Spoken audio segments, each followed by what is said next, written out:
আরে এত বড় বড় পেজ গুলো আমাকে কাটতে হবে। এত বড় পেজ, এই পেজ কাটতে কাটতে আমার অনেক কষ্ট হচ্ছে। আমার মনে হচ্ছে চোখটা আমার জ্বলে যাচ্ছে। আরে এই মিষ্টি গুলো তো অনেক মজা। আরে আম্মুর কি হয়েছে? আমার মনে হয় এত বড় পেজ কাটতে কাটতে আম্মুর চোখ জ্বলে যাচ্ছে। যেই ভাবেই হোক আম্মুর জন্য একটা চশমা বানিয়ে নিয়ে আসতে হবে। আরে এটা কোথা থেকে আসলো? এত সুন্দর একটা ফলের বাগান। দেখি তো এই ফলটির ভিতরে কি রয়েছে।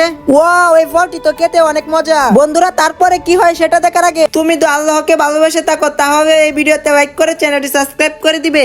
এই তো বুদ্ধি পেয়েছি, এই বক্স গুলো দিয়ে আম্মুর জন্য একটা চশমা বানিয়ে নিয়ে যায়। এই তো অনেক সুন্দর একটা চশমা হয়ে গেছে, এখন আম্মুকে দিয়ে আসি। আম্মু আম্মু, এই দেখো আমি তোমার জন্য অনেক সুন্দর করে একটা চশমা বানিয়ে নিয়ে এসেছি। আরে রাজু, দেখি তো তোমার এই চশমাটা পরে। আর রাজু, এই তোমার চশমাটা অনেক সুন্দর হয়েছে। এখন আমি যতই পেজ কাটি না কেন আমার আর কষ্ট হবে না। থ্যাংক ইউ রাজু, তুমি আমার জন্য এত সুন্দর একটা চশমা বানিয়ে নিয়ে এসেছো।